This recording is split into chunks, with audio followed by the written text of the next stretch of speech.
Discounts, offers is the way ahead. ये किया तो ही धंधा होगा। भाई कौन बोलता है? Offers, discounts, yes they attract customers, but that is not necessary that they will convert into sales. So I believe, मेरे को लगता है कि ऑफर्स और डिस्काउंटिंग से डरने की कोई जरूरत नहीं है। आप हमको क्या करना है? हमको वैल्यू बिल्ड करना है। So what happens if you build a value? Offers and discounts will come and go, but value cannot be bought or cannot be created by this. क्योंकि जब value increases, money does not matter.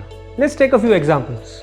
iPhone के बारे में हम सब जानते हैं। iPhone is expensive phone, lakh 1.5 lakh का phone है. But still you will find people with salary of 20,000 rupees going on an EMI and buying Apple. In fact, 80% of Apple phones are sold on EMIs. Now what does that say? Does it say that expensive products do not sell? Or for that matter, does it say that you need to only discount the product and then sell product? What does it mean? It means it has created a value that is added to your personality. So if a person is carrying an iPhone, अगर कोई iPhone ले रहा है साथ में, so उसकी personality अच्छी लगती है, उसको लगता है मेरी कुछ value है इस दुनिया में. So let's take another example. So why is a Mercedes priced at 60-70 lakhs and why is a XYZ company priced at 10, 15, 20 lakhs? ठीक है, added comfort है. But if you compare the comfort also, so there are certain cars which are as comfortable as a Mercedes, but they are not priced as like a Mercedes. Why? Because a Mercedes would add value to your personality. If you go to a party in a Mercedes, people will look at you, कौन आया है? So then it is expensive, right? Have you ever heard Mercedes discounting their new models? Or Mercedes launching their new models, saying that हमारा नया Mercedes का S class आ गया है, आप कल बुक करो लॉन्चिंग पे और 10% 15% डिस्काउंट पाओ? कभी सुना है? I don't think discounting works. So the point here is to sell you really do not need to discount your products. Create a value. How do we create a value is where we need to work upon. There are a lot of things how we can create a value. So second thing, offers. क्या आप 12 महीने offer दे सकते हो? और कोई भी बंदा जो ऑफर दे रहा है आपको लगता है कि वो प्रॉफिट बहुत ज़्यादा कमा रहा है? So offers will not sustain for a long period of time. Customers understand that एक लिमिट तक offers are good. As again giving examples out of my real experiences at Kohinoor, we have got people who are visiting us since generations, not years, generations. There are people, हमारे यहाँ पे लोग हैं जिनके दादाजी के शादी के कपड़े हमारे यहाँ पे हुए, जिनके पिताजी के हमारे यहाँ पे हुए कपड़े, और आज वो खुद पिताजी उनके लड़के को लेके आ रहे हैं कि इसके भी कपड़े यहीं से होंगे. क्यों? मे भी उसको कहीं बाहर यही सेम चीज़ सस्ते में मिल सकती है ना, बट नहीं. वो एक वैल्यू जनरेटेड है, वो एक परसेप्शन है कि नहीं यहाँ पे मिलेगा, अच्छा ही मिलेगा, क्वालिटी ही मिलेगा, यहाँ पे कोई गिमिक नहीं होता है, जो दिखता है वही मिलता है. So this is how you create that value for the customer and we should work on creating value. आज कोहिनूर में और एक एग्जाम्पल मैं आपको दूंगा. हमारे एक कस्टमर है, सो उनकी शादी आज से 50 साल पहले हुई थी. उन्होंने हमारे यहाँ से सिल्क की कांजीवरम साड़ी ली थी. You will be zapped, that customer came to our store in this Diwali, that is Diwali 25, and वो एक साड़ी लेके आए हमारे पास.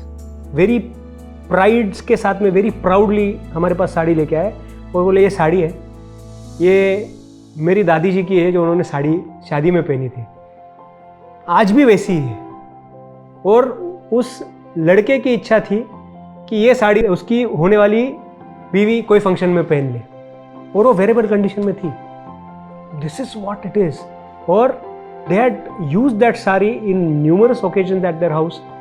So it is not only about product, that product actually becomes a part of your life.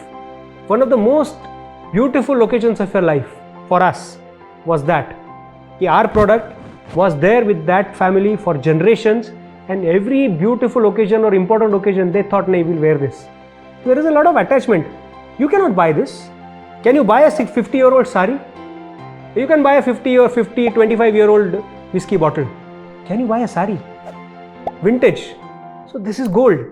और ये होता है जब आप एक वैल्यू क्रिएट कर देते हो, जब आप उनके साथ एक कनेक्शन क्रिएट कर देते हो, एंड जिसके साथ कनेक्शन होता है उसको ही आपकी वैल्यू पता होती है. ये भी समझिए. So it is always about creating value. Customers who come for discounts and offers are just visitors. Customers who come to you for value are there forever. और एक चीज, कोई भी कंपनी का वैल्यूएशन देखा जाता है, कभी और कोई चीज़ देखी नहीं जाती है। व्यक्ति का हमको पूछते हैं ना, आपका नेटवर्थ कितना है, आपका वैल्यू कितना है।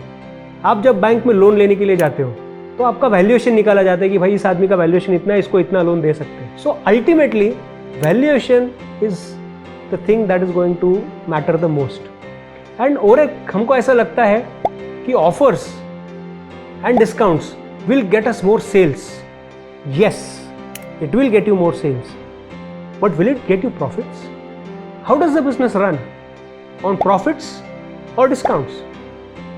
If you do a business of 100 rupees and you take home just 2 rupees, is it going to be enough? Are you going to expand? Are you going to enjoy that money? Or if you sell something for 100 rupees and take back 10 rupees at home, won't you have more fun with that? So ultimately our goal is to earn money. As businessmen, as retailers, we are here to earn money. And again, I'll repeat myself, discounting and offers will get you sales, but it will not get you profits. So let's focus on that and let's rock the market with value creation. Let's create value for our customers like never before. Happy selling.